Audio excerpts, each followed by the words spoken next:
el original de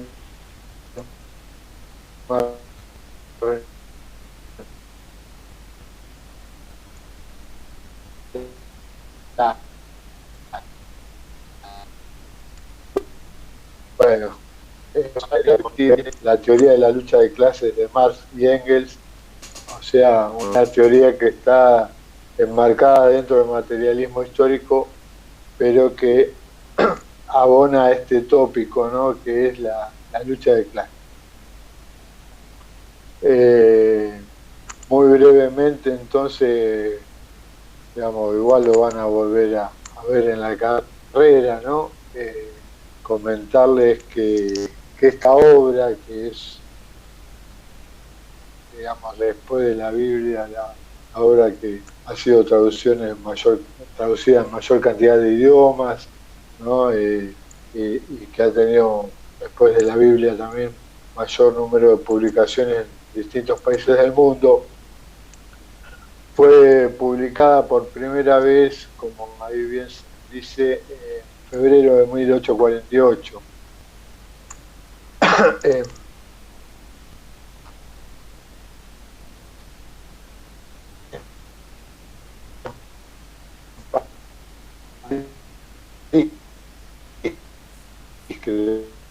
Creo que se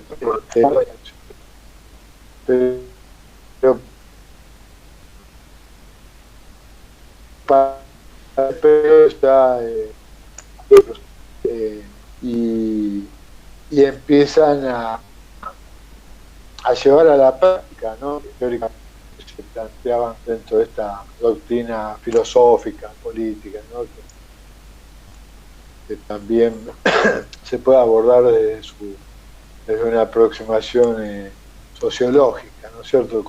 Como hemos considerado, y en este caso para un terreno que, como lo dice el propio Marx, no es un invento de él, sino de la burguesía, ¿no? Las clases sociales y sus luchas, ¿sí? Bueno, el manifiesto, como vamos a ver ahora en un prólogo, es, digamos, el producto teórico de una etapa, podríamos considerar a los Nievas, de ascenso de la lucha revolucionaria, ¿cierto?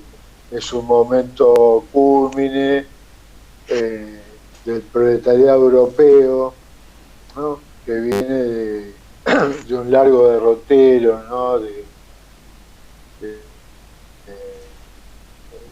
lucha y de organización, y en este caso tratando de organizarse como un partido, ¿no? El desafío que tiene el proletariado europeo es ya pasar a la instancia de la organización política, ¿no es cierto?, como partido. Y para eso le encomiendan a Marx la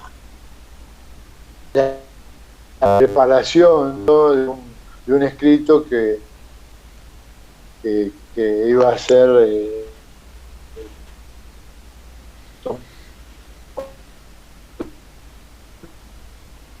programa, digo, de Europa, ¿no?, las grandes ciudades industriales, principalmente de Europa, y que habían convocado ya aquellos intelectuales que, como vamos a ver en el proceso de desarrollo de la lucha, saltan de bando, ¿no? Se pasan de la burguesía, se pasan al campo del proletariado, como es el caso de Marx y Engels, mucho más de Engels, ¿no?, que era el hijo de un importante industrial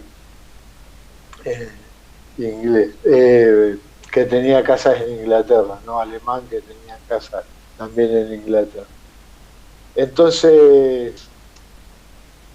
el momento en el que se puede, pero también en Alemania y en otras partes, estalla revolución, esta revolución proletaria. Las llamadas revoluciones del 48 son el bautismo de fuego del proletariado europeo, ¿sí?, en este terreno de la lucha de clases. Y por supuesto Marx no se lo iba a perder, e incluso además de esta convocatoria para que esto oficiara como el programa de eso, que todavía era un círculo, pero aspiraba a ser un partido, ¿no? El círculo se llamaba de los comunes y anteriormente se había llamado la Liga de los Justos, un programa para que se pudieran organizar, ¿no? Eh, estratégicamente para otro tipo de lucha como un partido, ¿no? Como un partido revolucionario, según plegaba el propio manifiesto. Pero además, considerándolo como producto también del socialismo científico, ¿no? De esa ruptura con todas las utopías sociales, ¿no? De Tomás Moro hasta Feuerbach.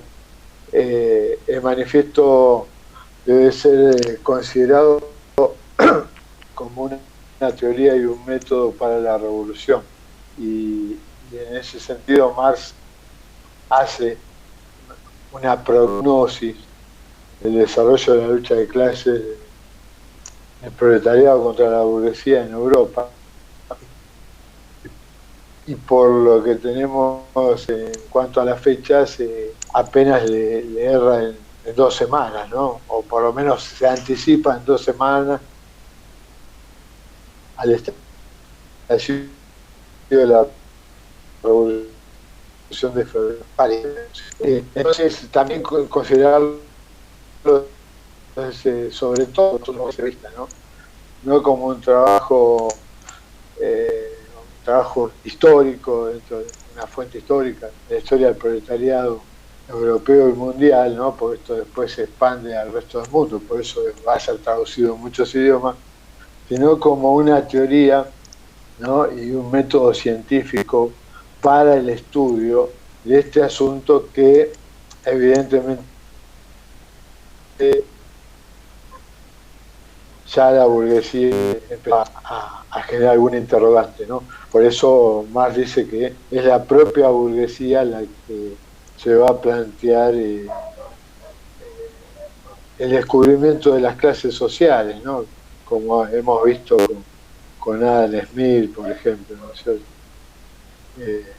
Quería pasar a esa cita, ¿no? A esa cita que se suele recurrir, que es la parte de la carta que Marx le escribe a su amigo y militante Weidenmayer, que estaba este hombre en Nueva York, pero Marx el 11 de marzo de 1852, reconociendo que él no había sido, ¿no? El descubridor, ¿no? quien haya descubierto las clases sociales y sus luchas, sino que la burguesía, digamos, los historiadores burgueses, como en el caso de Hegel, y también en el caso de Guizot, de los historiadores, bueno, algunos protos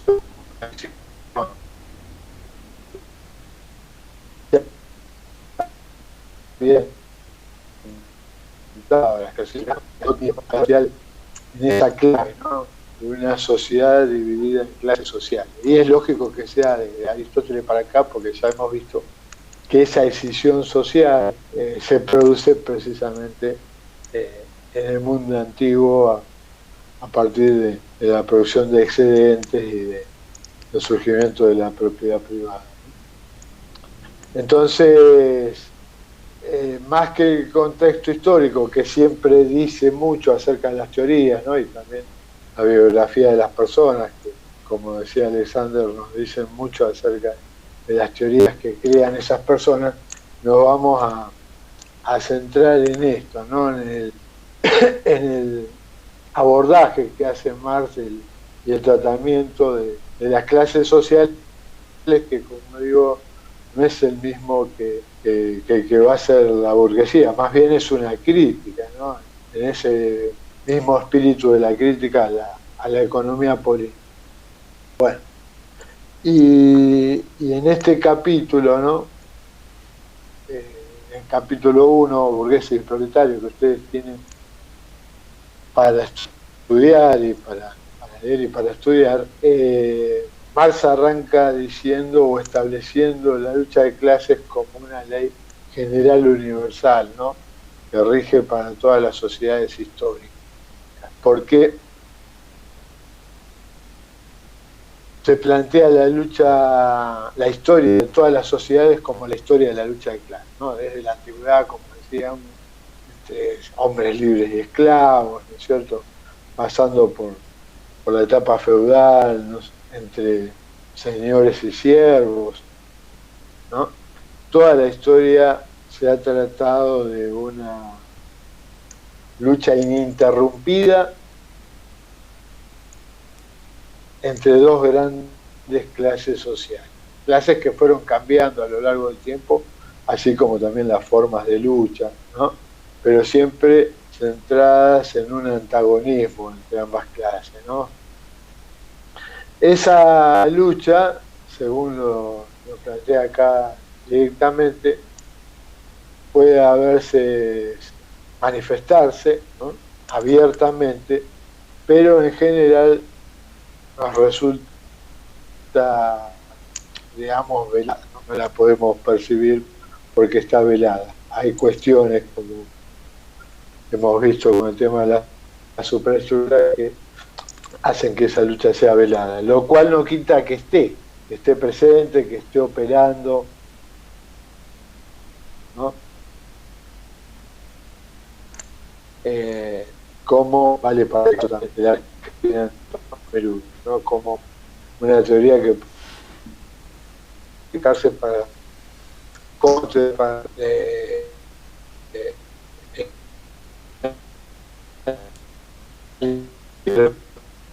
de cualquier sociedad, incluso luchas técnicas, ¿no? Luchas movimentistas, todas según Marx debieran ser incluidas como luchas de clase, aunque, ¿no?, veladamente se transfiguran como otra cosa. Bueno,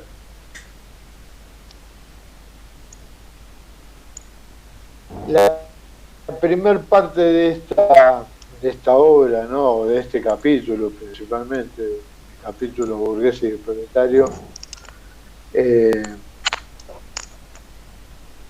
tiene como punto de partido, como punto de partida, ¿no es cierto?,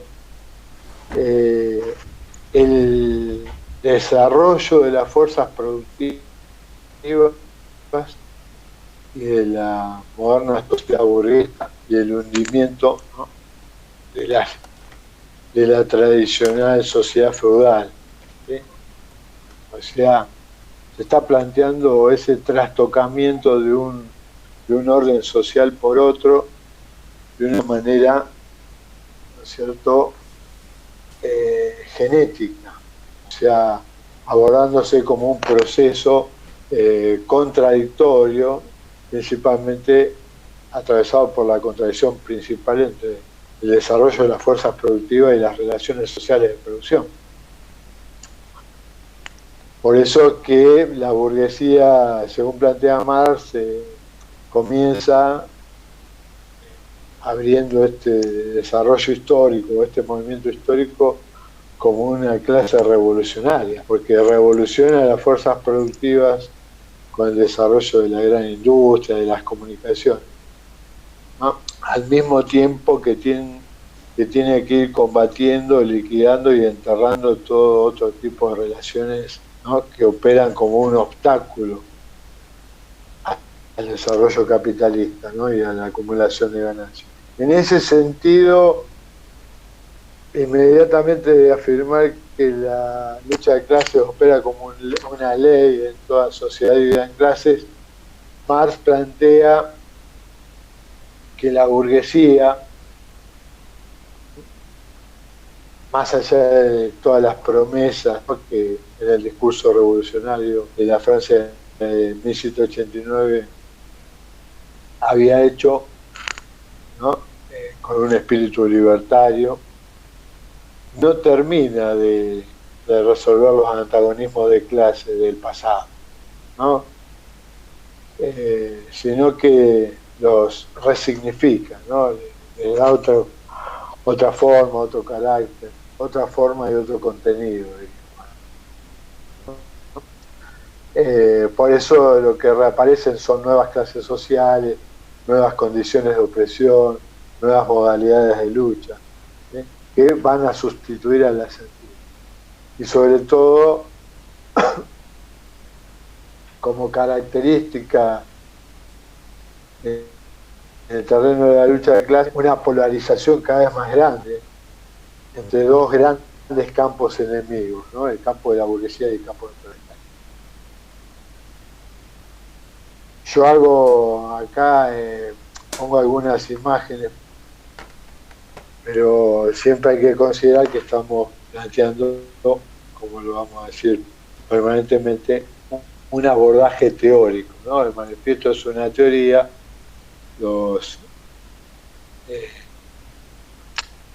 las investigaciones empíricas que el propio Omar ha hecho a partir de estas tesis se pueden encontrar en el 18 Brumario de Luis Bonaparte, que también haremos mención a continuación. Hola, ¿se me va escuchando? Sí, se escucha bien. Sí, Bárbaro, se escucha. bárbaro. No, sigo, a ver si todavía hablo y estoy desconectado. Bueno, entonces, para leer el manifiesto, yo sé que nosotros con esto lo estamos, ¿no? Motivando para que sigan leyendo, por lo menos el manifiesto completo, que no es tan eso, y no dejen de leerlos porque plantean cosas, algunos que fueron escritos años después, sobre todo después de la derrota del proletariado, porque esa experiencia del 48 termina en una derrota absoluta, ¿no? Como bien lo plantea Nieva, sino que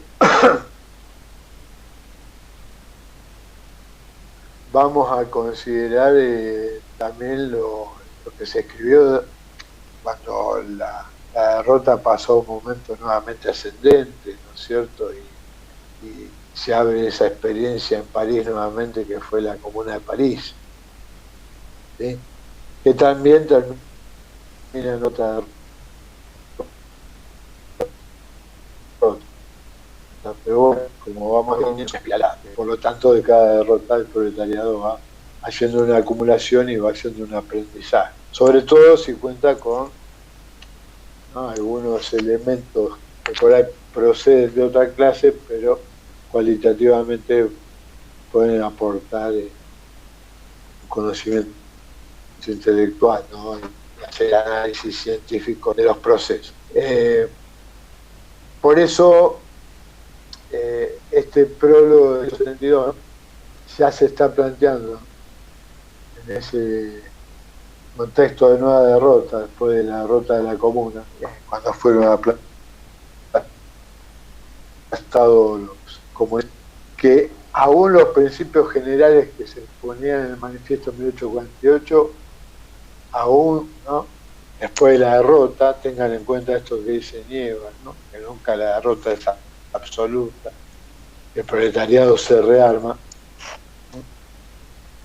Acá Marx está planteando en vida todavía la vigencia del manifiesto como una herramienta teórica, ¿cierto?, por los principios generales teóricos que manifiesta que no se corresponden con ningún caso histórico concreto. Ahora, como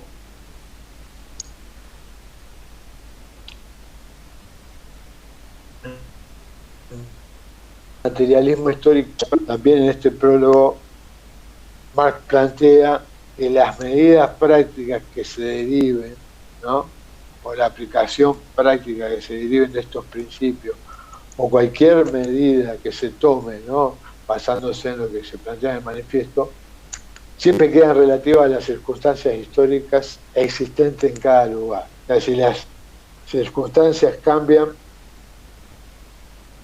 digamos, habría que desconsiderar la validez de la aplicación de las mismas.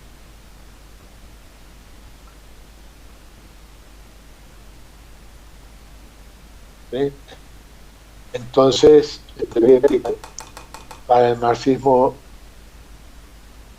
es la praxis, ¿no? La praxis revolucionaria posibilita en aquel momento, también para 1848, que el manifiesto siga teniendo vigencia,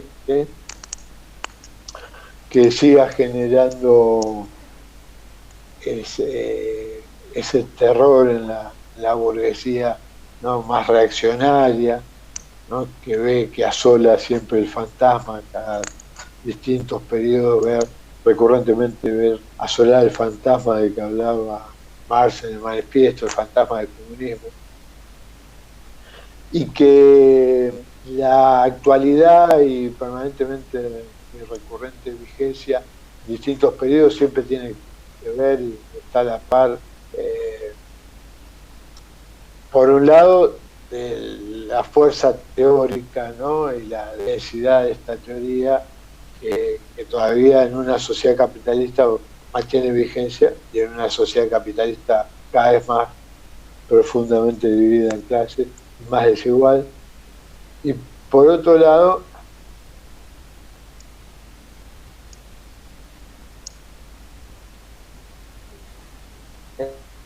el mantenimiento de ese que no debiera darse, y acá está ya en 1888 planteado según lo que plantea el propio Nievas, como una autoprofecía para el proletariado, o sea que ya predeterminadamente está destinado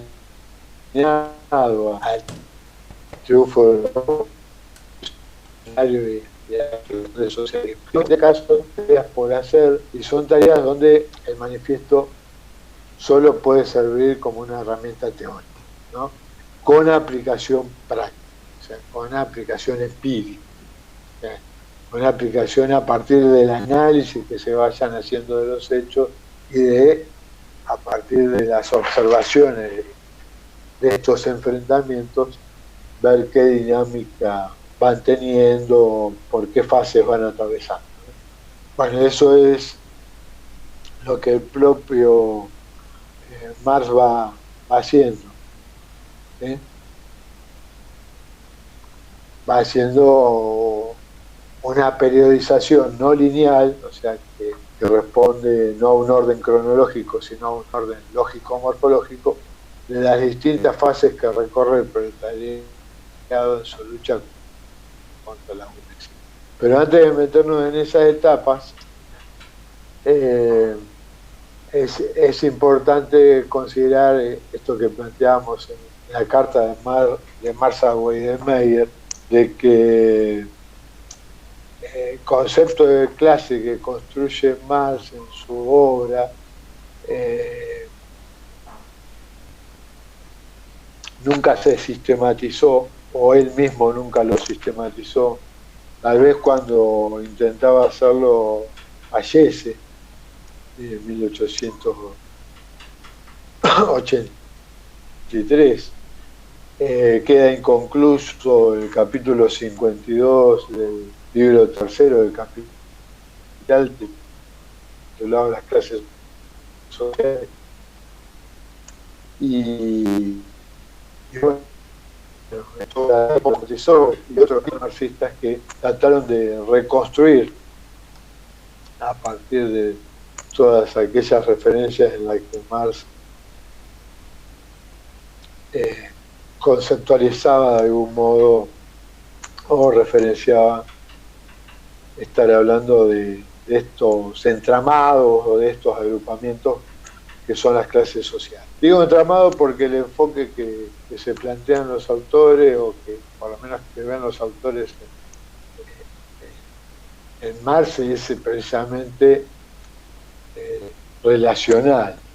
O sea, la primera aproximación a las clases sociales es un concepto negativo, ¿no?, en un sentido negativo, pero el segundo ya marca claramente que el primero es negativo porque las clases a lo Marx son entendidas como relaciones sociales.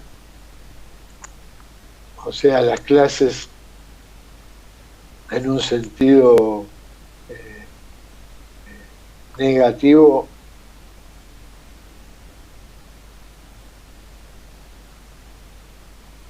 es la primera aproximación de Marx a las clases sociales para delimitar qué es lo que no considera una clase social.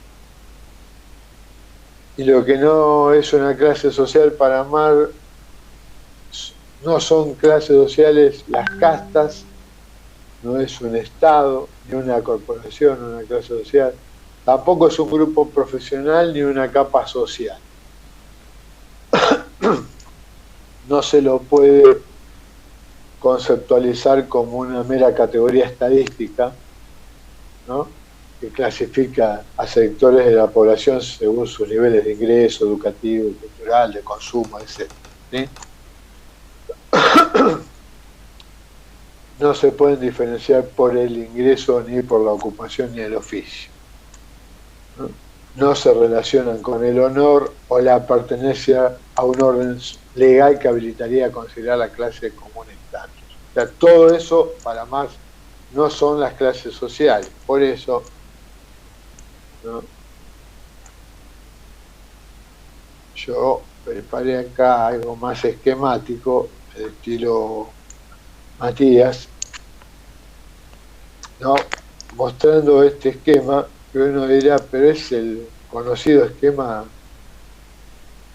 piramidal, ¿no?, que nos han enseñado para mostrarnos que en la cúspide de la pirámide está la burguesía, que es una clase alta, y en la base están trabajadores, que es una clase baja, y todos los que no pertenecen a uno y otro los ubicamos en una franja media, ¿no? Bueno, esa idea o ese concepto tan remanido, ¿no?, en el sentido común, es precisamente el que está desconsiderando Marx al plantear una definición negativa de las clases. O sea, las clases no son compartimentos estancos, no son grupos estadísticos que igualan a las personas por su nivel de ingreso, estatus, ¿sí? O sea, no son capas sociales, estamentos sociales, ¿cierto? Por lo tanto, esta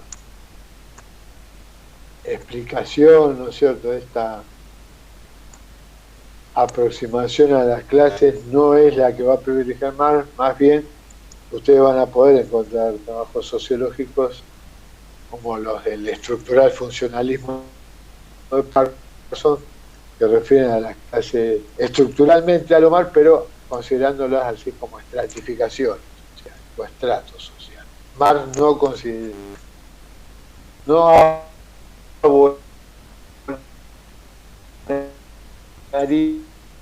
la teoría de la del conflicto teórico. Entonces,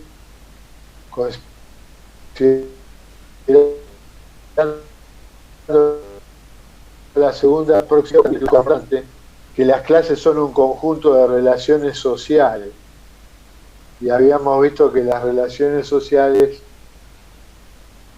se podían distinguir entre relaciones del hombre con la naturaleza y relaciones del hombre con otros hombres, ¿no es cierto? En la medida que priman las relaciones hombre-naturaleza, dicen Evas, priman las relaciones comunitarias. Si se van imponiendo las relaciones de hombre-hombre en detrimento de la relación hombre-naturaleza, van primando las relaciones sociales de producción, ¿no?, y en este caso las capitalistas. En el capitalismo, en la base económica de la sociedad, encontramos un Marx estas relaciones sociales que relacionaban a los productores directos con los medios de producción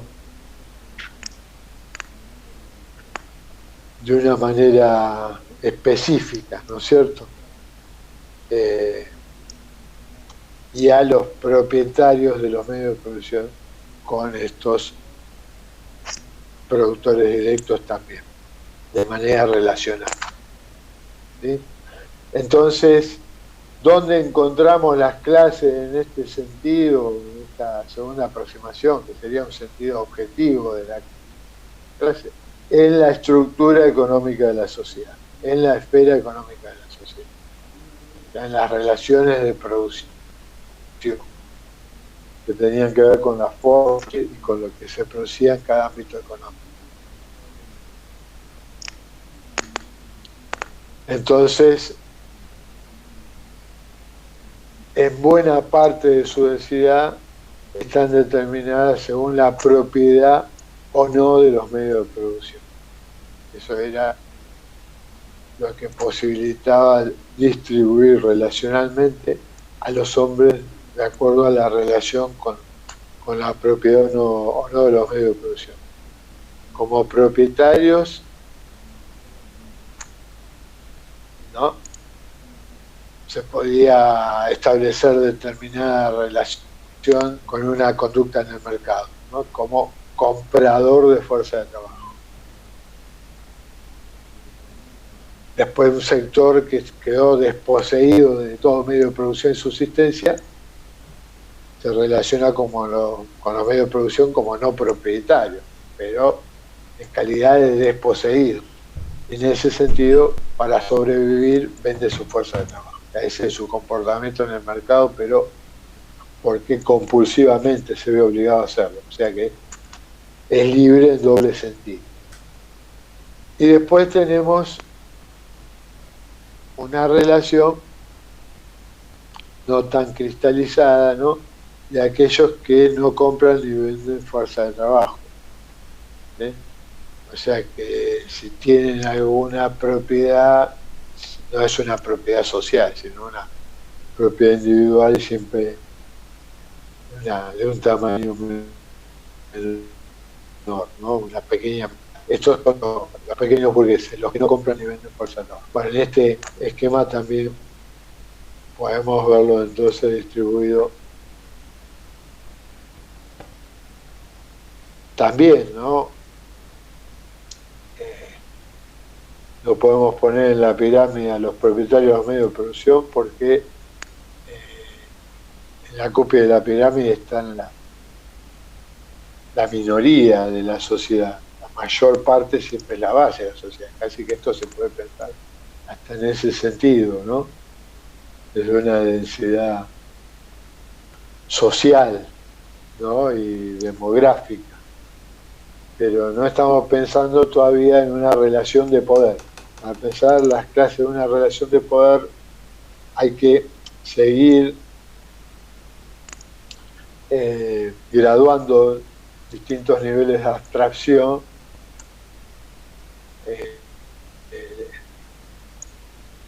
para el análisis de este enfrentamiento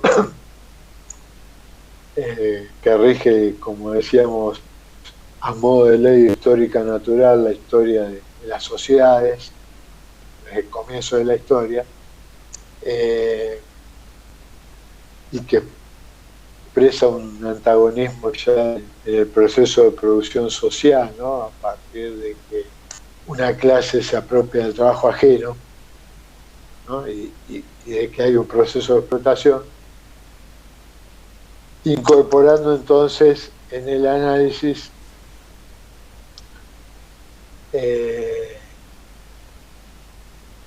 las relaciones de poder, ¿no es cierto?, entre estos dos grupos o macrogrupos.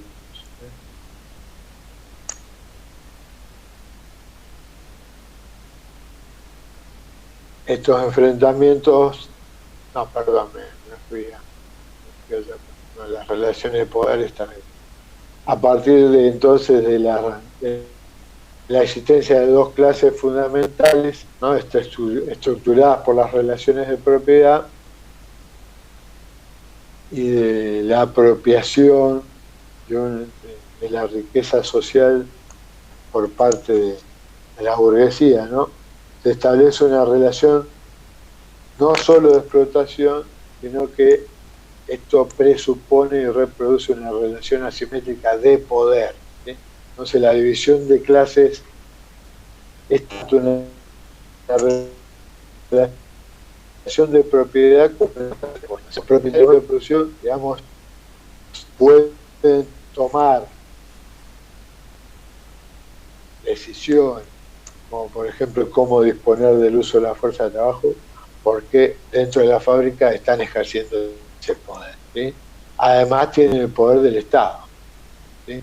Pero bueno, el Estado pertenece a un nivel más superestructural que todavía no lo estamos considerando. Acá más bien estaríamos considerando esa relación del poder de una fuerza, no de un burgués individual contra un obrero individual, sino de una fuerza social, que es la burguesía, de una clase que ya acá se puede ver, ¿no?, como un ejército, ¿no?, un ejército que tiene una relación de fuerza favorable contra la otra, por lo menos en este terreno que es la fábrica, ¿sí?, que es el ámbito de la producción. Ahora, si salimos de la estructura económica, ¿no?, y consideraríamos, para ser justos con Marx y contra todos aquellos que esgrimen una concepción economicista de las clases sociales de Marx, tendríamos que pasar a una cuarta aproximación de las clases de Marx, considerando que lo económico tiene un papel fundamental, ¿no?, en la explicación de las clases sociales en Marx, ¿no?, pero que Marx combina el valor de la sociedad con criterios políticos e ideológicos, incorporando entonces al análisis la acción voluntaria de los sujetos, una subjetividad que puede ser moldeada y puesta en acción. ¿De qué modo? Bueno, luchando o no luchando. O sea que en este nivel está considerando, ¿no?, alejándose un poco de la dimensión más estructuralista que venía teniendo, los intereses que están en juego en la lucha y la conciencia que tiene el proletariado, no solo de qué provoca las condiciones de vida y de existencia que padece, sino de las posibilidades que tiene de resistir y organizarse para revertir esas condiciones, o sea, de luchar con alguna posibilidad de triunfo. Entonces, en esta cuarta aproximación, Marx completa el concepto de clase y evita ese sesgo economicista del cual se lo ha acusado, y al marxismo en general, ¿no es cierto?, porque adopta un criterio político ideológico, ¿no? En este nivel menos estructural, en ese sentido menos abstracto, ¿no?, cada vez más cerca de una realidad concreta, más próximo a una realidad concreta, con la existencia plena, las clases, porque se completan con la lucha de clases. O sea, todo lo que opera en la estructura económica es importante, pero en las clases sociales solo existen en la medida de que toman conciencia y se organizan para luchar por cambiar sus condiciones de explotación y opresión, y no las naturalizan, ¿sí? En ese sentido, las clases, a partir de sus elementos más avanzados, más conscientes, se organizan, ¿sí?, para librar esas luchas como clase partido. O sea, esta aproximación considera a la clase como una clase partido o como una clase para sí, o sea, una clase que tiene conciencia de sus intereses de clase y de que enfrente tiene a su enemigo antagónico con intereses precisamente antagónicos. Acá, y también Nievas, ¿no?, van a considerar, ¿no?,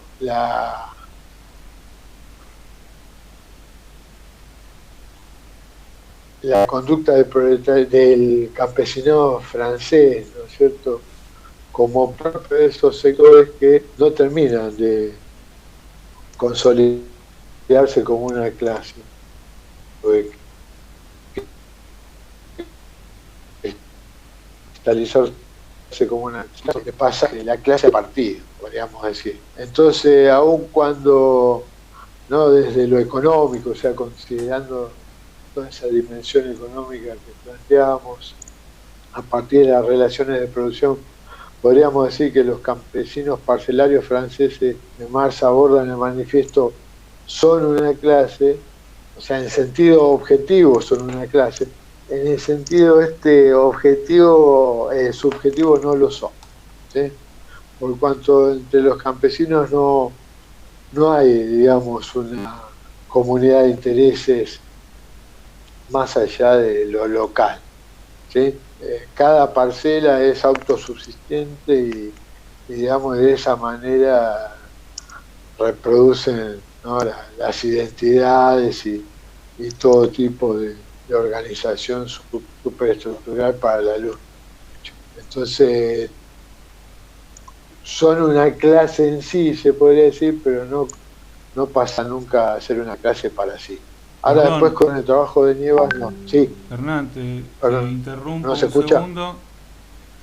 Para hacer Sí, un breve ejercicio, invito a los compañeros con esto que estás diciendo, tarea obligada, en base a lo que está planteando Hernán, reflexionar sobre lo que pasó anoche, ¿no? ¿Qué pasó ahí con esta defensa a una patronal exportadora de granos, estafadora del Estado, estafadora del pueblo argentino, ¿no?, que recibe la defensa del propio, o una fracción del pueblo argentino, ¿no? ¿Qué pasa ahí? ¿Cómo pensar esto? Clase en sí, clase para sí. Tarea para el hogar y para pensar que no solamente nos estamos repitiendo el siglo XIX, ¿eh? Estas son herramientas, como decía Hernán, teóricas que permiten entender la realidad concreta. Perdón, era eso. hola. Se nota muy cortado.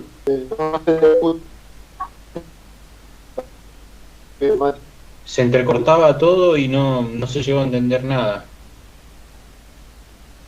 Perdón, lo voy a escribir en el chat. No se escucha. Lo voy a escribir en el chat, disculpen, que continúe Hernán. Dale, yo Mati, avanzo y después lo que esté en el chat escrito lo trabajamos al final, ¿te parece? Dale, perdón. Era una acotación nada más a algo que estabas diciendo, pero lo escribo ahora en el chat. Adelante. No se escucha. No se entiende nada. Vos-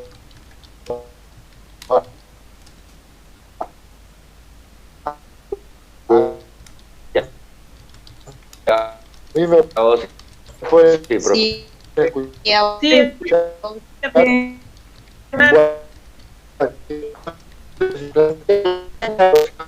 sí. Estructurales, ¿no? Y una se aleja de lo estructural, porque es subjetiva. La cuarta aproximación es subjetiva porque está considerando como criterio el estadio de la conciencia del proletariado en un momento histórico determinado, ¿sí? Como algo lógico, no como algo que concretamente haya sido un producto histórico o que sea considerado como el porvenir, como una profecía, sino como algo que tiene una lógica, ¿no? O sea, que responde a un orden lógico. En cuarta aproximación, para ir avanzando, lo que hay que decir es que las clases se completan en la medida que los que forman parte objetivamente de una clase luchen por sus intereses de clase, o sea, que tomen conciencia de de su condición de explotados y oprimidos y pasen a organizarse como partido, como clase para sí. Sí, ese proceso no es mecánico, seguramente algo de lo que estaría planteando Mati va en ese sentido, y Flavián, abocando bien al trabajo de Flavián, remarca bien, ¿no?, que ese proceso no debe ser pensado ni como lineal ni como mecánico, por eso hay que pensarlo en forma espiralada. Bueno, entonces, si las clases sociales tienen, podemos tener 4 aproximaciones así, destilando distintos niveles de abstracción para su abordaje o para su análisis. La lucha de clases, en principio, también habría que considerarla como mínimo en un de sentido. En un primer sentido, Marx estaría planteando, como lo leíamos recién de Manifiesto, que toda lucha es lucha, es un enfrentamiento que rige toda la historia de las sociedades desde el comienzo de la propia historia, y por lo tanto ninguna lucha queda excluida de eso, no excluye las luchas de las sociedades antiguas, ¿no? Las luchas de los esclavos en el mundo antiguo, o las luchas de los campesinos, ¿no es cierto? Toda lucha es lucha de clase. Eso sería el primer sentido, la primera acepción que está considerando, y que va en consonancia con esta idea de que hay relaciones estructurales en la sociedad que son contradictorias, y que esas contradicciones son de clase, ¿no?, que son relaciones de explotación, o sea, de apropiación de la riqueza ajena, y de dominación y opresión. ¿Sí? En tal sentido, ese antagonismo es el que no espontáneamente, sino que es el que lógicamente tiende a producir que se provoquen estos enfrentamientos, ¿no es cierto?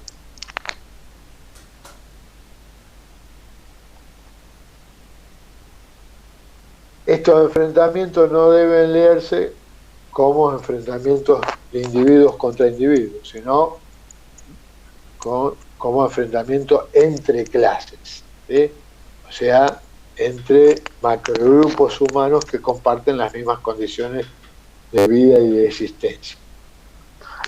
En ese sentido, entonces, también una primera aproximación a la lucha de clases, tendríamos que decir que, en principio, para Marx toda lucha es lucha de clase. ¿Sí?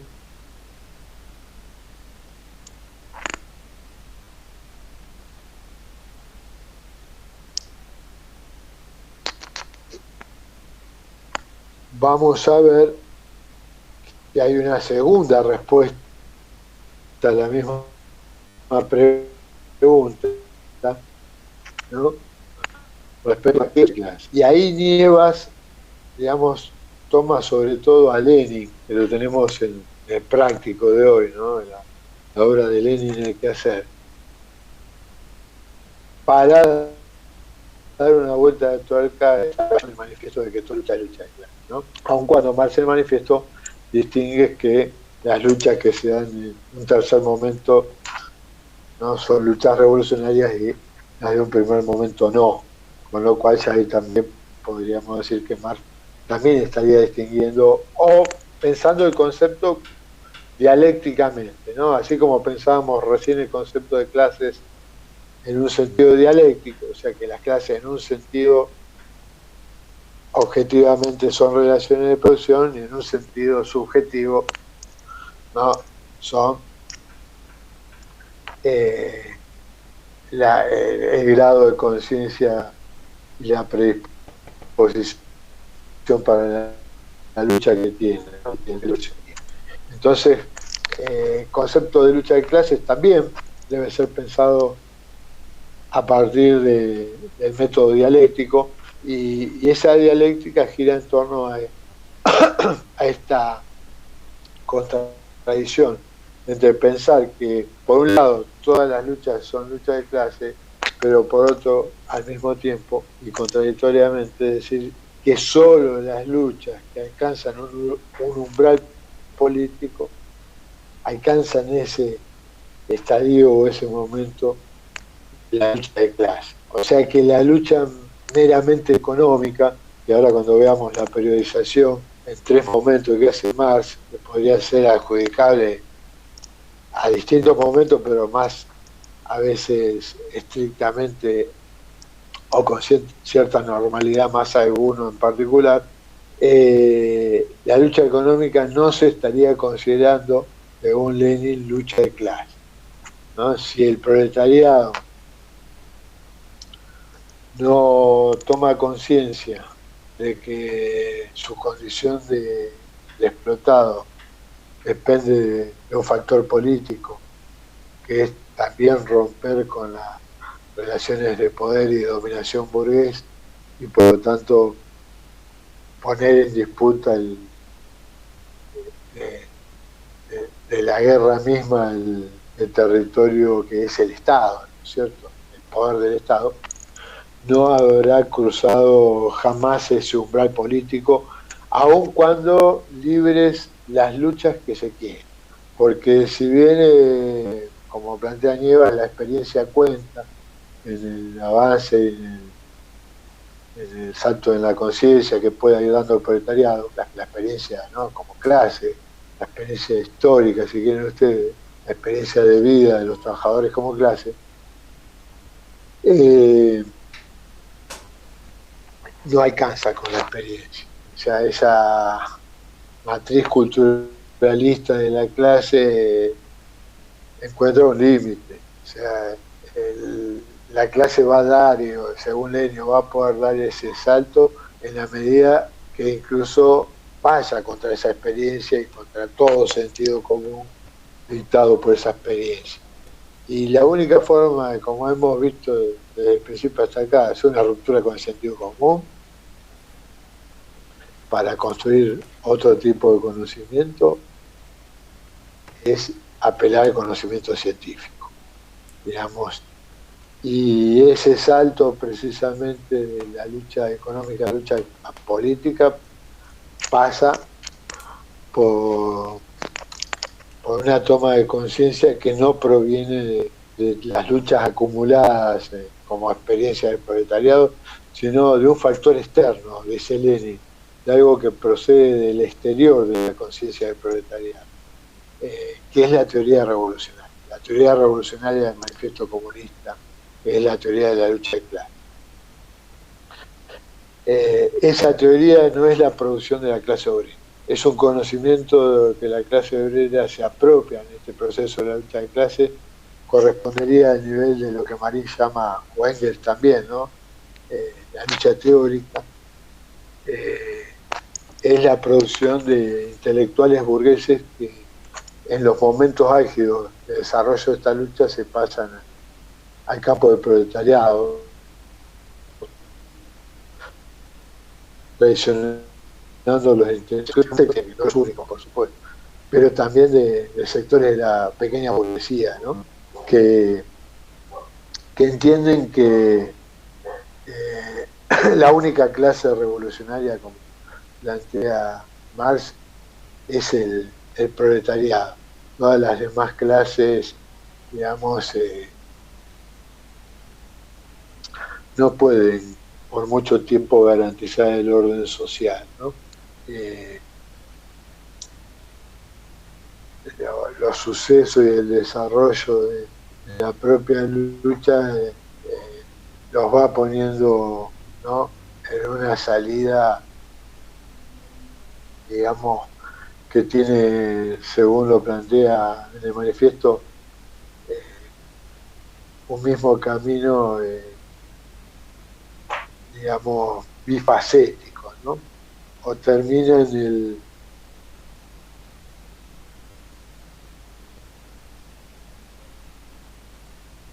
el triunfo de la revolución, estaba recuperando la cita, o en el hundimiento de todas las clases públicas. O sea, no no hay términos medios en ese sentido, ¿no es cierto? Algo así a lo que va a decir una mujer socialista tiempo después, ¿no? Socialismo o barbarie, ¿no? Estos enfrentamientos, esta lucha que finalizó en todo lo que con la destrucción conjunta de la lucha, con la destrucción conjunta de las clases pobres. O sea que la teoría de la lucha de clases es una teoría revolucionaria porque plantea la transformación de todo el orden social, ¿no? En este caso, el hundimiento de la sociedad capitalista y la construcción de un orden socialista y posteriormente comunista, ¿sí? Como decía anteriormente, en este capítulo ya se plantean las etapas que transita el proletariado en esta lucha ininterrumpida, ¿no? Aunque está velado unas veces, otras se puede hacer observable porque está franca y abierta, o se manifiesta franca y abierta. Bueno,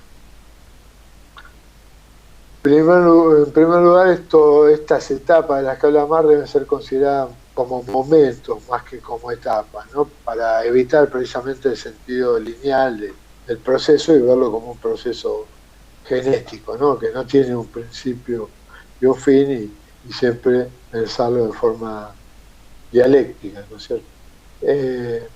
Lo que hace Marx acá es describir los distintos estadios y fases por los que pasa el proletariado en la lucha contra la burguesía, ¿no? El proletariado moderno, por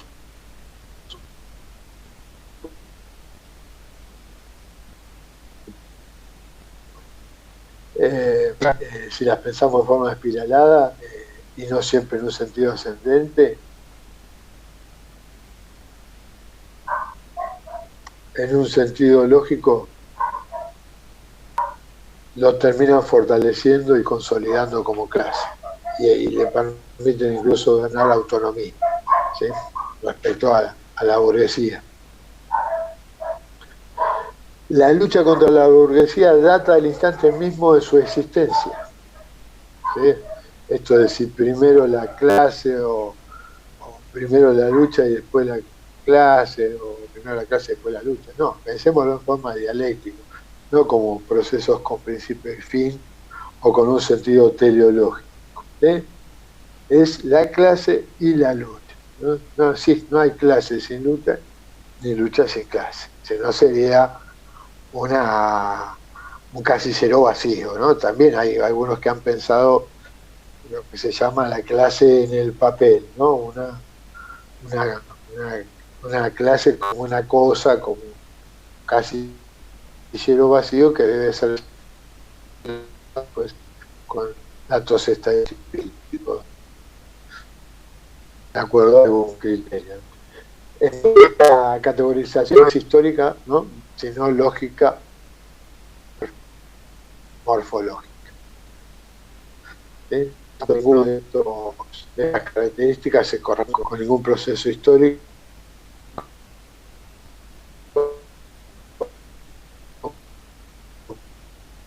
que se le parezca mucho al capitalismo inglés o tomaba ejemplos del capitalismo inglés como modelo clásico, y para estudiar la lucha de clases, digamos, el sujeto era el proletariado, el sujeto histórico era el proletariado francés, aun cuando muchos no lo seguían los franceses, seguían más al anarquista Proudhon, pero bueno, no dejaba nunca de estar ahí en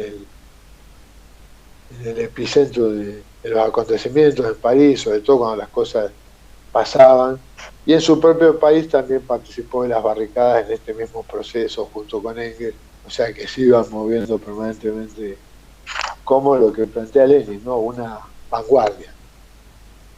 En este caso no procedente socialmente del proletariado, pero sí en alianza con el proletariado. acá hay un cuadro, no sé si lo pueden llegar a ver, por ahí en computadora, así en el celular no, lo miran en su casa, con 3 dimensiones para el análisis de las etapas de la lucha del proletariado, de los momentos de la lucha del proletariado contra la burguesía. Una primera dimensión, esto para las 3 etapas que consideran, ¿no? Una primera dimensión que adopta por criterio la distribución que considera el tipo de organización, y la tercera la forma y el contenido de la lucha. Bueno, por la distribución espacial en el primer momento de estos 3, Marx dice que las luchas son luchas de obreros aislados, que a medida que van aumentando pueden abarcar a los obreros de una fábrica también aislada, o de una rama de trabajo, pero no más que eso, ¿no? A lo sumo de una misma localidad, algunas ramas de trabajo, pero ese es el límite que encuentran, ¿no? La distribución espacial. No hay densidad social, diría Durkheim. No hay suficiente densidad social para que de esta interacción se construya una fuerza, ¿no? Con la mirada que hace Flavián de la lucha de clases como una relación de fuerza. ¿Están organizados? Sí, aun cuando están bastante diseminados, ¿no? Son una masa compacta, están repartidos por todo el país y las luchas son aisladas, están organizados, pero su organización, digamos, fruto de su propia unión, sino de la unión de la burguesía, que como tiene que librar enfrentamientos con otras fracciones de la burguesía, ¿no? Se vale del proletariado o lo suma a su causa para sus fines políticos. O sea que acá el proletariado, como dice Nievas en su trabajo, va a la saga de la lucha, ¿sí? De la burguesía. La burguesía es la que define la estrategia como, o es la fracción dirigente del proceso, aun cuando no es la mayoritaria. Fíjense en el cuadro que después vamos a ver en Nievas, ¿no? En ese desarrollo procesual a veces la fracción, como en este caso mayoritaria, no es la que dirige el proceso, en este caso es la burguesía. Y otra dimensión que también nos daría la pauta, o que nos posibilitaría, o le posibilita a Marx caracterizar este primer momento de la lucha, todavía como muy embrionario, ¿no? Y no podría ser considerado lucha de clases, o entre clases, sino más bien entre burgueses individuales contra obreros individuales contra patrones individuales, ¿no es cierto? O obreros de una fábrica contra el patrón individual de una fábrica. O sea, individuos contra individuos, ¿no? No contra las relaciones que generan estas condiciones de explotación y de opresión. Eso no pasa por la conciencia, todavía el obrero no lo puede ver y por lo tanto no se plasma en las luchas. Por eso estas luchas o son contra la persona del burgués individual, o no son ataques directamente contra los instrumentos de producción y de trabajo, contra las máquinas, las fábricas, ¿no? Contra las relaciones de producción. Y como decíamos anteriormente, cualquier panfleto, punto de algún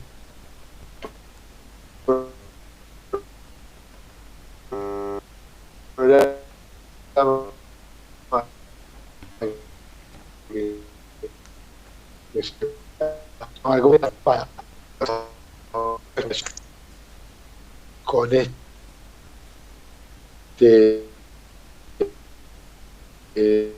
criterio era plantearse la lucha no contra sus enemigos de clase, sino contra los enemigos de sus enemigos. O sea, contra los vestigios de la monarquía absoluta.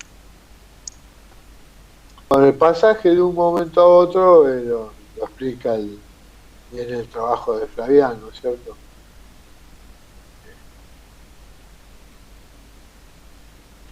Yo voy a también mantener el esquema de cuadro para pasar al segundo momento, donde el desarrollo de la gran industria está, ¿no?, provocando cambios en la distribución espacial, ¿no? El proletariado en la ciudad, que es donde radica la gran industria, se va concentrando cada vez más, y eso hace que tome, dice Nievas, alguna conciencia de que es una fuerza, por lo menos una fuerza industrial, o sea, en el campo de la producción. Es el que produce la riqueza, no tiene plena conciencia de ella, pero ve cómo día a día transforma la naturaleza y la convierte en productos, ¿no es cierto?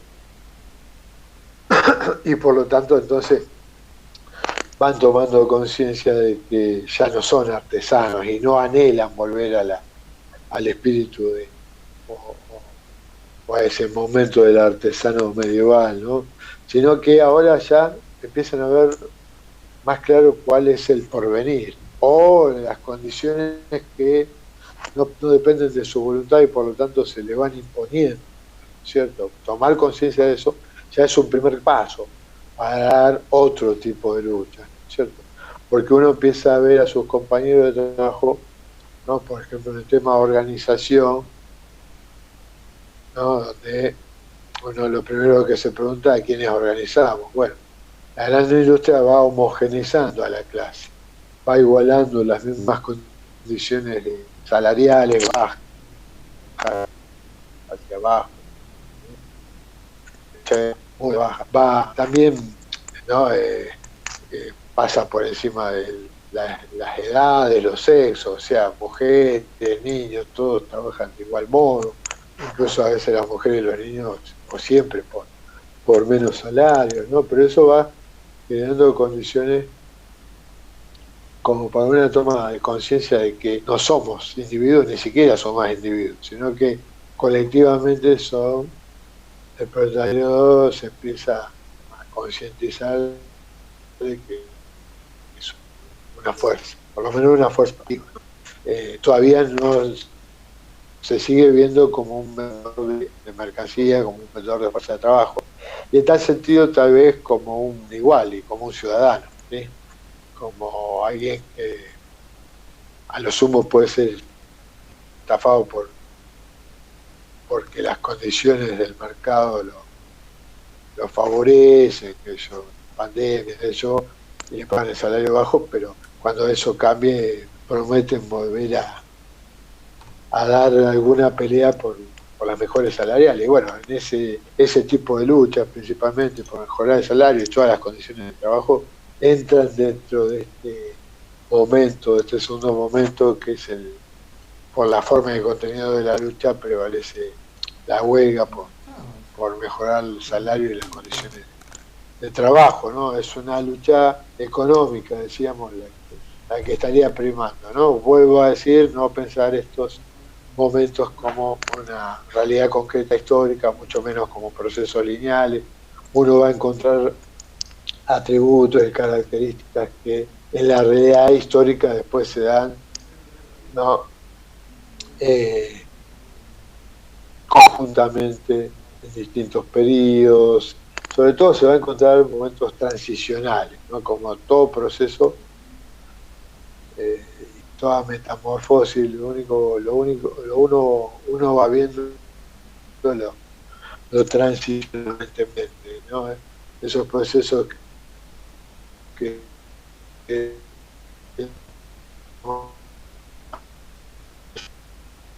parte del tiempo es, ¿no? O sea, que las cosas sean y no sean al mismo tiempo solo lo posibilita la lógica dialéctica hemos visto con Matías. Y en ese sentido, entonces, no el pasaje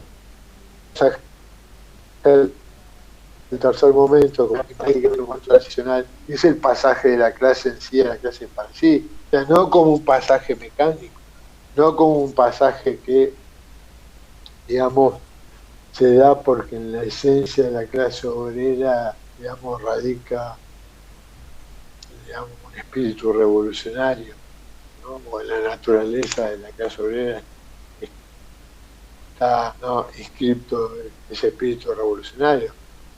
Más bien todo lo contrario, ¿eh? Procesos que tienen avances y que pueden tener profundos retrocesos, como bien lo explica Nieva, ¿cierto? Y procesos que en la onda corta se pueden ver como pequeños, ¿no?, triunfos en el plano político-militar, ¿sí? Por lo tanto, esta lucha económica no debe ser pensada siempre como, no, esta es la lucha reformista, esta es la lucha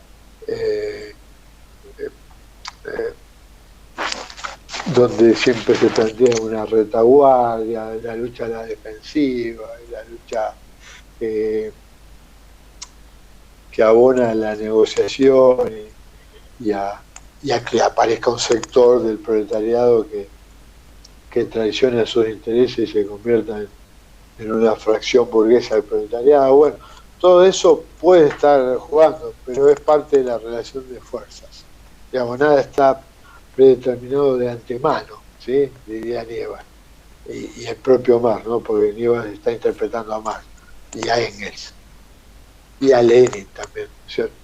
Por lo tanto, el tercer momento de la lucha, que es cuando se desencadena o la lucha alcanza el estadio de guerra civil abierta y se estalla la revolución y el proletariado termina por derrocar violentamente a la burguesía del poder del Estado, echando junto con él sus bases de poder, es un momento más bien corto, si se debiera tomar considerando esta flecha del tiempo, ¿no? Corto en el sentido de que es un momento ascendente de la lucha, pero que se da en un lapso de tiempo de corto, no histórico concreto, sino lógico, morfológico, ¿no es cierto? O sea que, como decía Lenin, en las etapas revolucionarias, las cosas que ocurren tal vez en una sociedad en 100 años, no solo en 10 años se resuelven, ¿sí? Temas de organización, bueno, Nieva toma el caso de la Revolución Rusa o la misma Revolución Francesa, ¿no?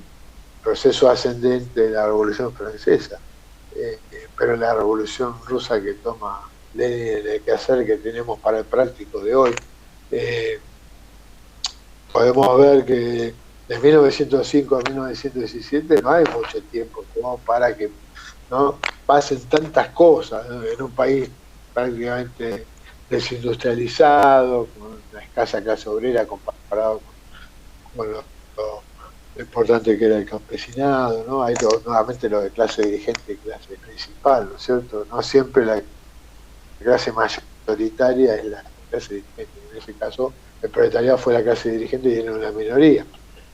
Pero bueno, eso puede prestar a confusiones, porque en algunos casos algunos dicen, como algunos rusos se lo habrán planteado a Lenin, no, acá el sujeto revolucionario no es el proletariado, como planteaba Lenin, Marx en el manifiesto, sino es el campesinado, que es la gran mayoría de la sociedad, y es una fuerza.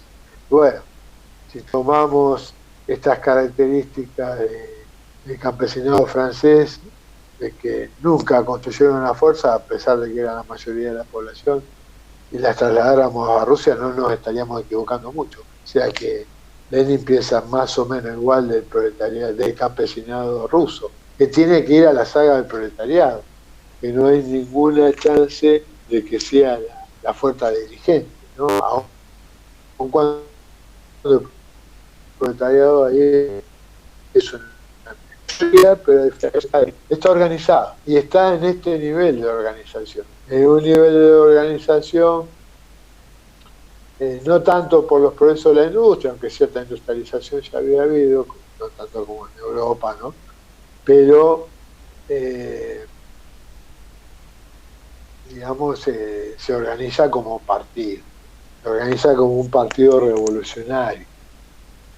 O sea, discrimina entre lo que es su vanguardia y la pone a la cabeza de la organización. Y a las masas, ¿no? Como una fuerza de combate. Bueno, ese es el concepto de partido que tiene Lenin. El concepto de partido que tenía Marx en el manifiesto era más amplio. Era realmente un partido de masas, aunque entendía que cualitativamente era una acumulación de fuerzas que ciertos sectores de la burguesía, sobre todo los más ilustrados, se pasaran al campo del proletariado y además que abonaran con teorías socialistas, ¿no es cierto? Sobre todo si eran científicos. Entonces, la idea de partido por ahí de una época a otra, digamos, se va modificando. Lo de Lenin es más el partido de la vanguardia, y lo de la época de Marx, ahí tenemos otra vez operando las condiciones históricas, es la época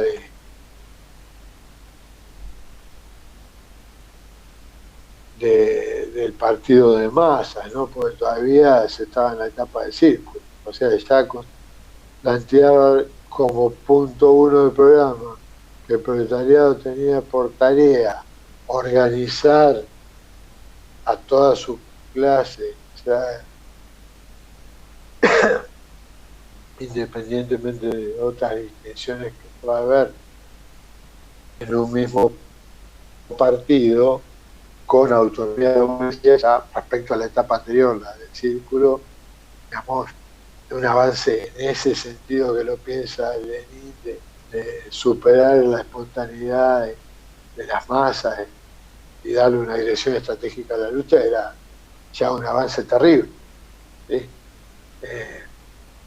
Porque era contar con esta respuesta.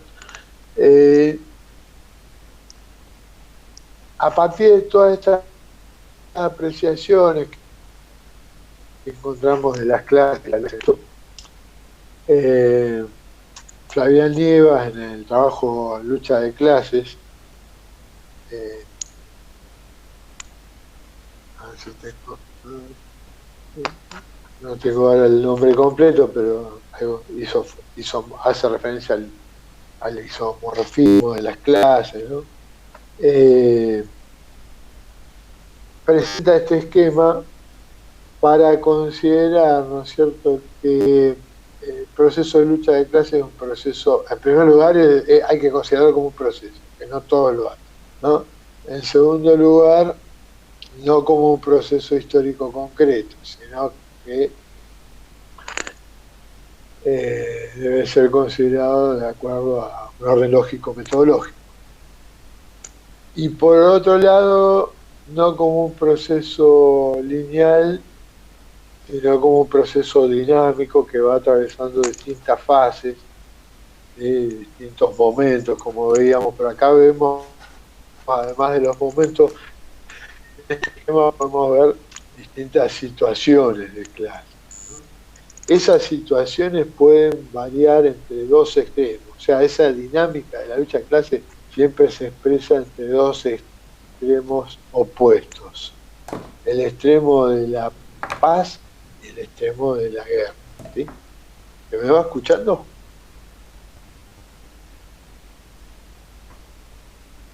Sí, se escucha.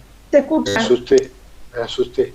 Porque hace como una hora que dice, nada, tanto no, hace un rato estoy hablando y digo, ya en cualquier momento les dejo meter un bocadillo o al final, porque tengo todo preparado acá. Además estuve terminando algunas cosas a último momento y bueno, me va entendiendo entonces el planteo de las clases y la lucha Sí, Cuando,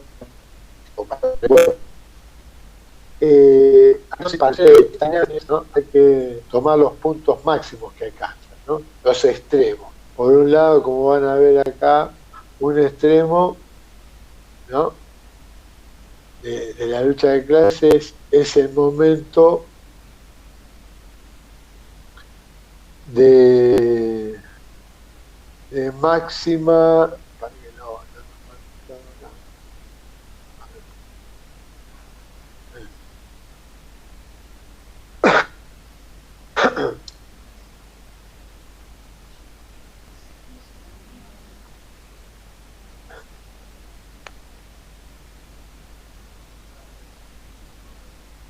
Entonces, para considerar los sentidos y la dinámica que adopta esta lucha entre proletarios y burgueses, ¿no? Debemos partir de los puntos máximos que alcanza dicha dinámica. Los extremos de la lucha son la paz en el estadio 1 de gráfico. Vayan viendo el gráfico, yo lo pongo en pantalla, a ver si lo puedo poner. Ahora lo vuelvo a poner en pantalla.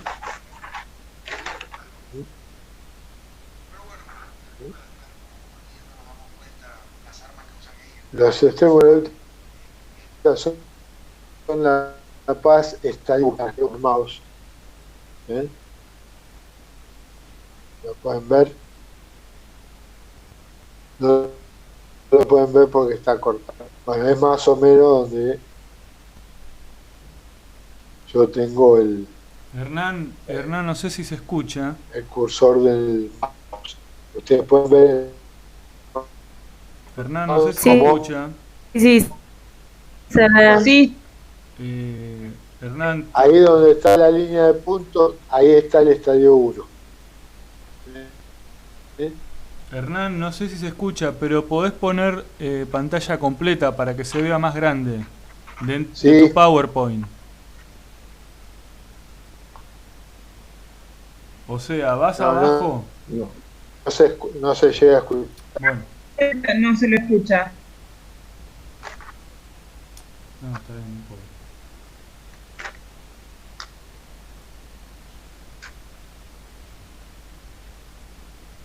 Bueno, sigo entonces. Entonces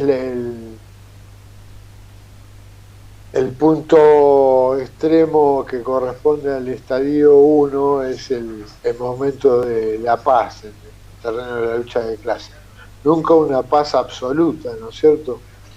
Porque siempre hay algún tipo de confrontaciones, pero no son lo normal, o esos enfrentamientos no alteran todo el orden social. Y en el otro extremo, vuelvo a poner el gráfico,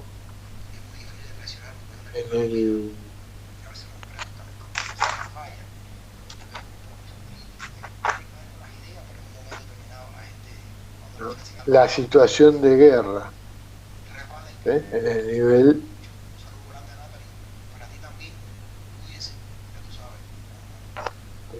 Natalie. Un saludo grande a Natalie. en el estadio 3, la situación de guerra.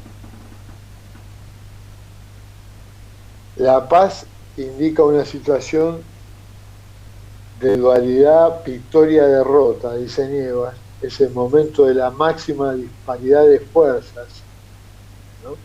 Nievas está pensando esta relación como una relación de fuerza, ¿no? Entre dos bandos enfrentados. Cada bando tendiendo a su autoorganización, siendo más autónomo. En el momento de paz, uno de los bandos tiene la capacidad de ordenamiento social, mientras que el otro es un apéndice del primero, ¿no? O sea que es un apéndice del vencedor y actúa como la realización de la victoria del sujeto antagónico, del vencedor. El extremo opuesto lo constituye la guerra, ¿sí?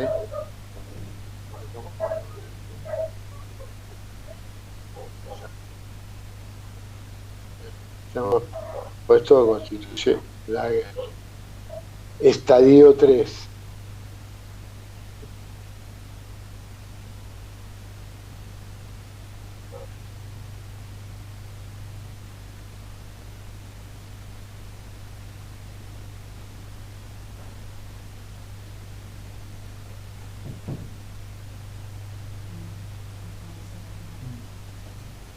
Todo sigue saliendo exactamente del modo en que no lo planeamos.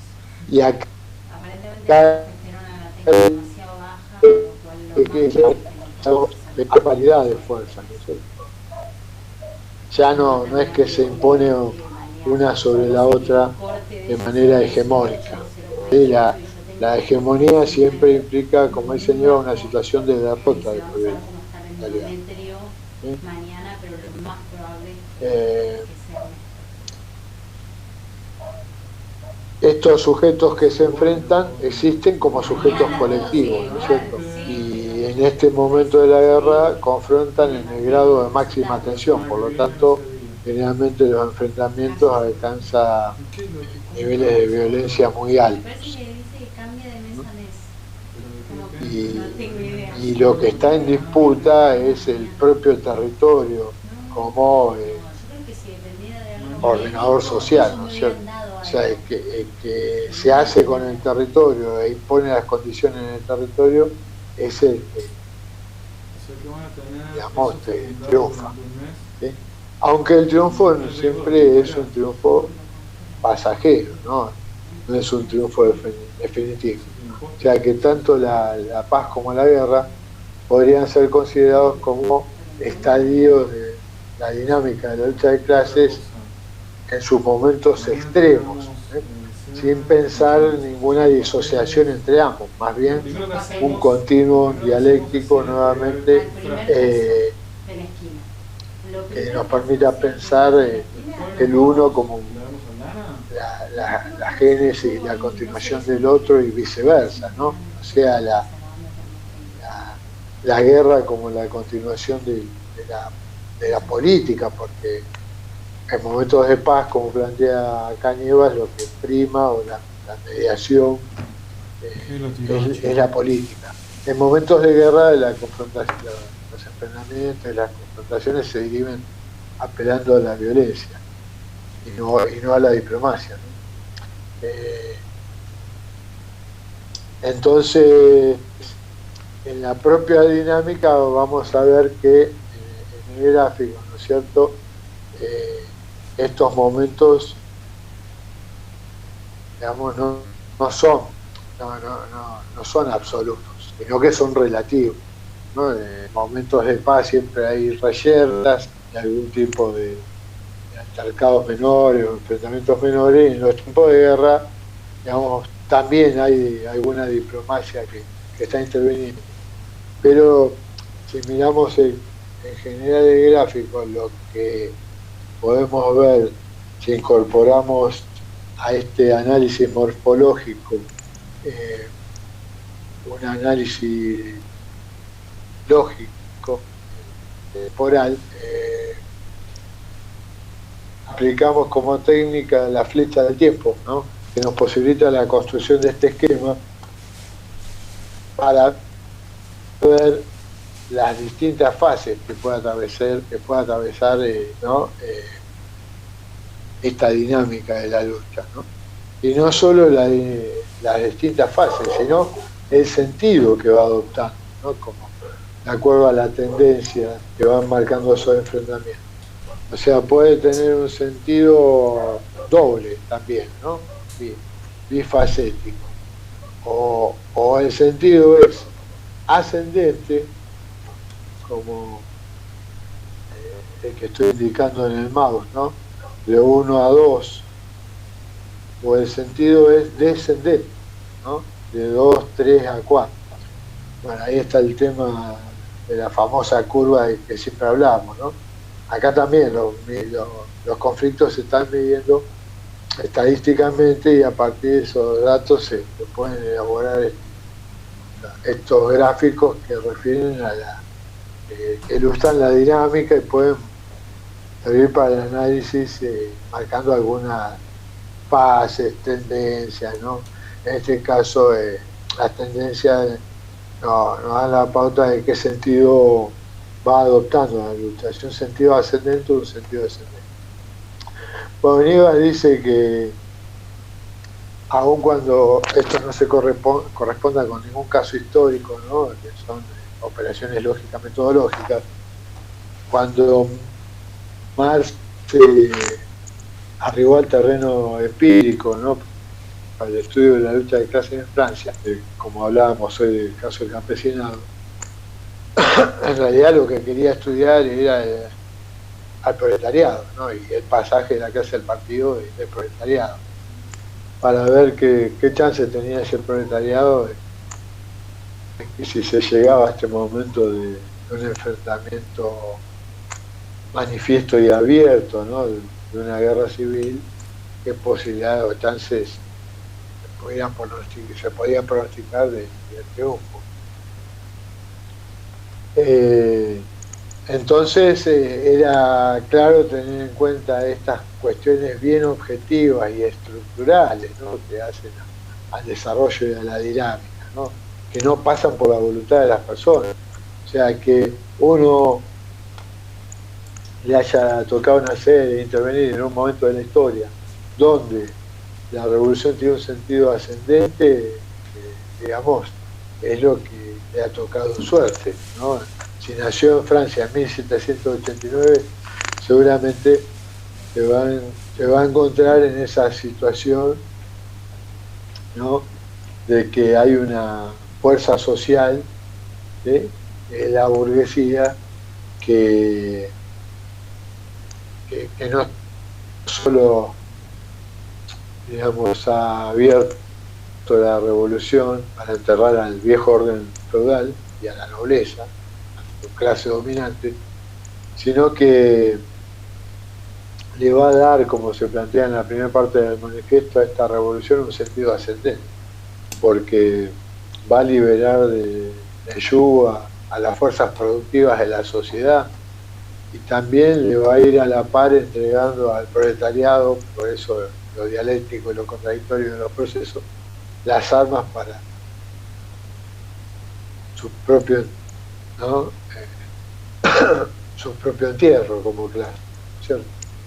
El de la burguesía, ¿sí? O sea, le va dando las armas también a lo largo de esa dinámica, de esos procesos al proletariado, para que después con esa misma, ¿no? Entierra a la burguesía y termine con las condiciones de explotación y dominación, ¿no? Y empieza a poder construir otro orden. Bueno, otras cosas que nos posibilitan entonces al conciliar, ¿no? Las cuestiones más estructurales o morfológicas con la flecha del tiempo es ver, además de estos sentidos ascendentes o descendentes, ¿no? Algunas situaciones que se repiten, por ejemplo en los puntos A, B, C y D, pero que la flecha del tiempo nos permite ver que se repiten situaciones similares, pero en momentos que no son idénticos. O sea, en el momento A, la revolución está en un sentido descendente. En el momento B, cobra cierto ascenso, ¿sí? Para definitivamente empezar a caer y precipitadamente en el C. Pero en el D, nuevamente vuelve a ascender, ¿no? Y alcanza el estadio de una guerra civil.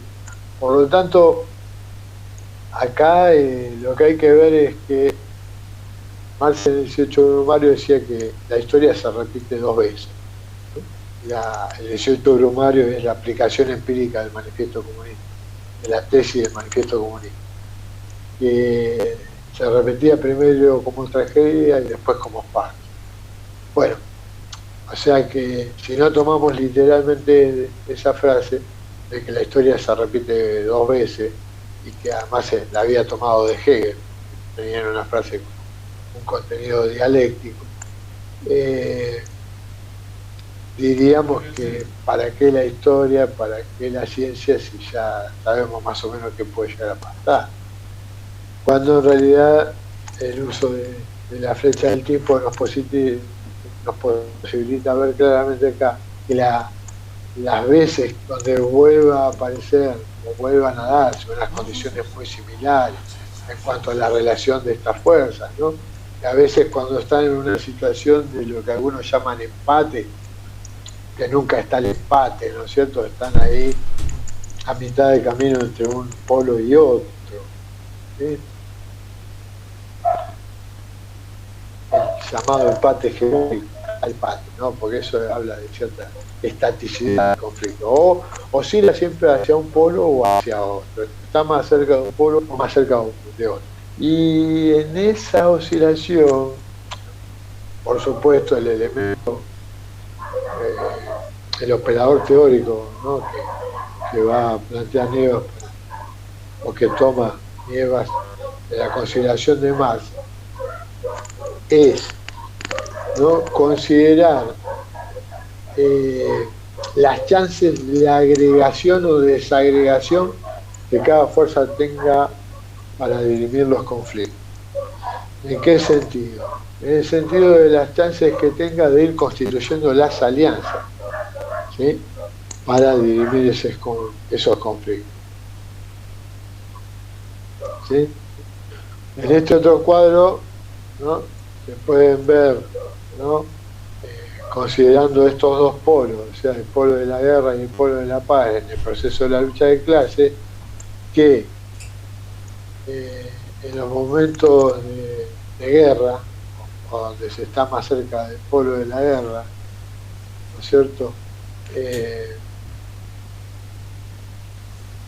el proletariado no está solo, sino que en un sentido está solo porque no necesita ninguna alianza con la burguesía. En ese sentido es más autónomo, no es que está solo, ha ganado autonomía. Pero por otro lado es más fuerte porque ha construido alianzas en ese sentido, ¿no?, agregacionista, decíamos, la dimensión o el criterio agregacionista para medir la relación de fuerza. En este sentido, el proletariado se potencia, y se potencia cualitativamente por lo que decíamos hoy, que muchos de esos aportes son experiencias indirectas y otros intelectuales, teóricos, científicos. O sea, el proletariado ya es una fuerza industrial, ya es una fuerza política, ¿no? Por ejemplo, el movimiento cartista inglés, aun cuando todavía el proletariado no es una fuerza revolucionaria, da la pauta de que es una fuerza política. Pero acá es una fuerza política y revolucionaria. Y en ese sentido cobra autonomía de todas las fracciones burguesas. E incluso arrastra atrás de sí a otras fracciones sociales en las cuales puede incluirse a pequeños emprendimientos de burgueses ilustrados. ¿Sí? Mientras que la fuerza B, ¿no?, fíjense que polarizado, como decíamos, no que polarizado, que pareja la relación de fuerza en este caso, en el momento de la guerra, que la burguesía también está prácticamente coaligada, ¿no? Hay una burguesía que es una fracción dirigente, pero que coaliga a otra fracción, ¿sí?, que puede ser una burguesía agraria, burguesía comercial. Generalmente acá se está pensando que la fracción dirigente es una burguesía industrial. Y además el lumpenproletariado, ¿sí?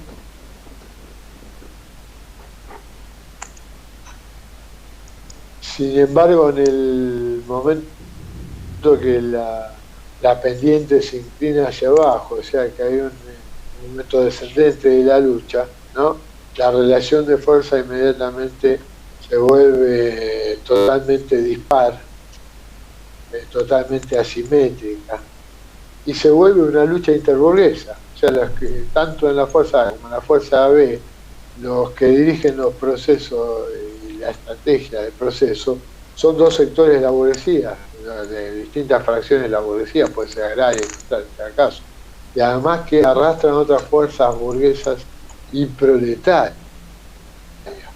O sea, han arrastrado por donde cola el proletario. Ahí lo que prima, o el carácter de la lucha que prima, es una lucha interburguesa, y entre el proletariado lo que hay es una guerra de pobres contra pobres, ¿no? Sobre todo de aquellos que no luchan, de aquellos que luchan atrás de la cola de la burguesía. En cambio, en el otro proceso el carácter es, ¿no?, según se plantea en el manifiesto, no como una autoprofecía autocumplida, sino por la cualidad, ¿no?, esa parte de la clase que para emanciparse tiene que emancipar a todas las otras, o de su emancipación depende de la emancipación de todas las otras, y además que no tiene otra cosa que perder, como se ve acá en el terreno de la guerra misma, que sus propias cadenas, ¿sí?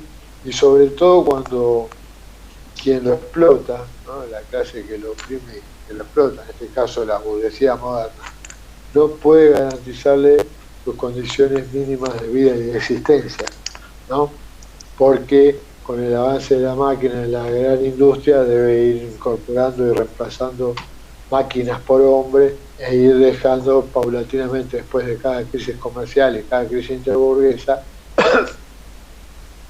una plétora de trabajadores desocupados que van componiendo el llamado ejército industrial de reserva, que también se va volviendo a lo largo de esta dinámica capitalista un sector estructural que en algún momento pocas chances o casi ninguna chance, como en estos momentos, de incorporarse al mercado de trabajo, ¿no?, a la posibilidad de cobrar un salario o por lo menos tener un subsidio. Entonces, ¿de qué dependen estas variaciones, de estas dinámicas, estos momentos de ascenso, de descenso de la lucha, ¿no?, que aun cuando no se correspondan históricamente con ningún caso, empíricamente Marx lo puso a prueba su teoría en el caso francés, mostrando que la revolución ascendente era la de 1789, la revolución burguesa, porque la burguesía iba construyendo alianzas que iban en un sentido cada vez de mayor radicalidad del proceso. O sea, que se iba de cada bando, cada fracción que iba haciéndose del poder y del Estado iba desplazando al sector más regresivo y se iba aliando con el más radical, y después ese proceso se le volvía en contra, ¿no?, porque el más intrépido, como en el caso de los jacobinos, ¿no?, y el más radicalizado, después terminaba echando por tierra todo lo anterior. En el caso de la revolución descendente es precisamente al contrario. El proletariado, digamos, en 1848, ¿no?, comienza declarando la República Social, y en pocos meses, nomás fíjense en los procesos revolucionarios, contrarrevolucionarios, cómo se encadena mucho más rápido los acontecimientos. Por eso la dimensión temporal hay que tomarla lógicamente.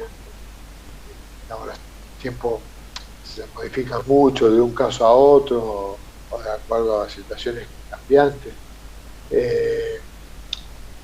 Que ahí entre febrero y junio el proletariado, que contaba con muchos aliados, que nunca se enteró de que no era el que dirigía el proceso, en junio del 48 se encuentra que ha quedado solo, que ha perdido todas sus alianzas, que todas sus alianzas paulatinamente lo fueron dejando solo, y que bueno, enfrentar una fuerza tan poderosa, porque el que se fue de su fuerza se fue sumando a la otra. Esto es una sumatoria que da cero siempre, ¿no? O sea, lo que resta uno se va sumando a lo otro, no es que queda la nada, no se evapora. Y en ese sentido el proletariado al quedar solo es liquidado por el ejército francés, por el ejército nacional, por los distintos grupos armados que cada fracción de la burguesía pone sobre el territorio para liquidar. Pero bueno, volviendo más a la operación lógica, lo que hay que pensar entonces es que estas dinámicas lo que están expresando son relaciones de fuerza, quemar las relaciones, tanto las del mercado, pero el mercado tampoco lo era, decíamos, ¿no? Se dirime entre lo que es la lucha principal entre los dos bandos antagónicos, pero también entran en juego la dinámica de las luchas intestinas que cada bando tiene, ¿no? Es como pensar la lógica como una competencia, ¿no? Entre los propios burgueses, una lucha interburguesa, no es esa competencia, por supuesto, en este ámbito pasa un terreno político también, hay que tener pertrechándolo, ¿no? El proletariado está en una situación de derrota, pero dialécticamente de esa derrota va construyendo su futura victoria, porque aprende de los errores y además los corrige, y además aplica el método científico para poder interpretar y analizar los hechos y empieza a tener algún grado de principio de realidad de cómo evolucionan los acontecimientos más allá de lo que subjetivamente puede haber. Porque precisamente todo lo que hemos dicho es que hay una estrategia objetiva que pasa por el desarrollo de esta dinámica y de la relación de fuerzas que se va produciendo a cada momento después de una suma de encuentros, ¿no es cierto? No vamos a considerar un solo encuentro porque no lo vamos a poder notar, pero es un proceso de mediana de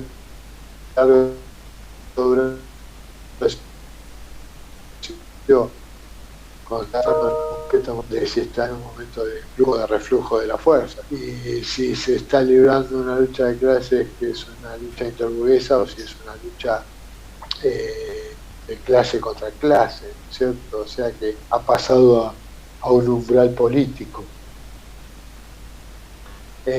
Por lo tanto, dinámicamente están confluyendo estas relaciones entre las luchas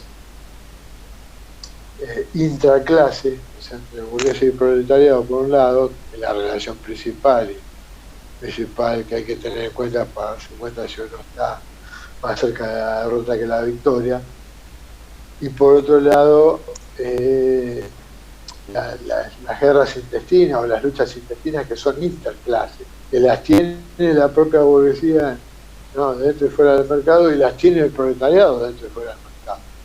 Dentro del mercado, por el proletariado que personifica un vendedor de fuerza de trabajo, o en el mercado, como hemos visto, compite por venderla mejor, o compite con otros que están en su igual situación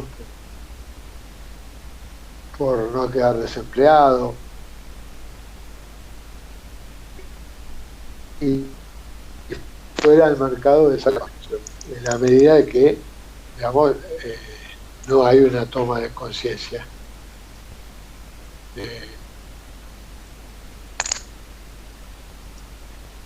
provenida de esta propia dinámica, de esta acumulación basada en experiencia, pero no tanto en experiencia, sino sobre todo en aprendizajes indirectos, ¿no?, de otras experiencias, de otras luchas, ¿no?, también de la historia, ¿no?, de lo que pueda enseñar la historia, como le enseñó a Lenin en Rusia, como siempre él planteaba cuando hacía un análisis de los hechos sucedidos en la llamada Comuna de París, ¿no?, que había sido una derrota catastrófica del proletariado francés, pero sin lugar a duda Lenin tomaba en cuenta que había sido la primera experiencia socialista de la historia, y aunque había durado apenas 2 meses, en esos pocos 2 meses se había empezado a transitar la construcción de una nueva sociedad, ¿no? Por esos 2 meses digamos, se había roto con cierta normalidad de las cosas, ¿no? Y esa ruptura de la normalidad, como nos pasa ahora, ¿no? Esta situación de pandemia, de aislamiento, nos empieza a permitir también ganar conciencia a la medida que podemos pararnos y ver las cosas de otro modo, a como las vemos en la dinámica de lo cotidiano y de lo más inmediato, ¿no? Donde el árbol nos termina tapando el bosque. Esto le permitió a Lenin ver que bueno, en primer lugar, el proletariado francés por tradición, ¿no?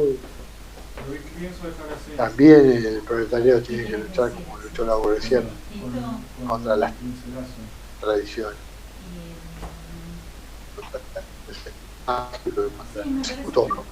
Que ganó el socialismo utópico por sobre el científico en Francia, los obreros franceses, aun cuando Marx les recomendaba que no había condiciones para un triunfo, se lanzaron a tomar el cielo por asalto. Sin embargo, una vez que lo llevaron a cabo y toman el poder en París, el Estado, los va a apoyar, ¿no? Sabiendo incluso de antemano que todos sus análisis, sus indicadores, sus pronósticos daban la pauta de que era muy probable una derrota, ¿no? Si bien nunca la derrota es algo asegurado y no tiene que ver con las fuerzas materiales, sino más bien como se ve acá en este planteo que hace Flavián, esa relación de fuerzas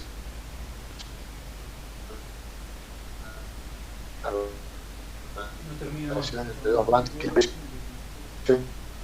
estratégica, o sea, que es una economía de otro y que insufla permanentemente una fuerza moral en los soldados, los compañeros del proletariado, que, digamos, en condiciones normales siempre recibe una sobredosis de ideología burguesa, ¿no? Y considera como lo más natural del mundo el orden burgués. Por lo tanto, el proceso de concientización es una tarea política que es parte del mismo proceso de lucha de clase. Entonces, Nati, mes que viene, o sea, ¿qué nos puede ser? Bueno, seguramente dentro de 15 días, estoy ¿pasar un mes? dejando de lado algunas otras cosas importantes que aparecen en el manifiesto, que aparecen, pero creo que lo principal se ha dicho, ¿no? Y hay condiciones como para poder después, bueno, como en el práctico, abordar algunos casos más concretos.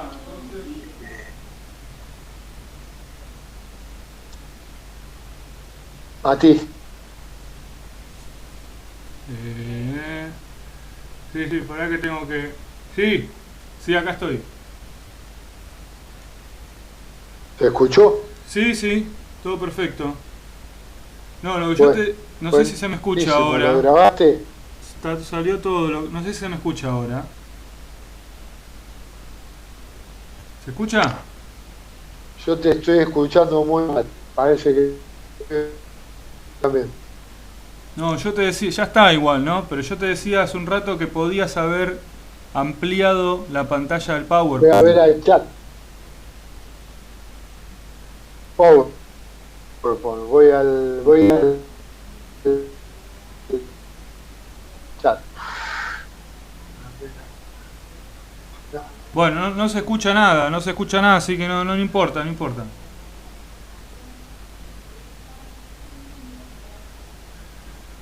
Si querés yo les comunico esto que más o menos tenemos acordado para el cierre del cuatrimestre.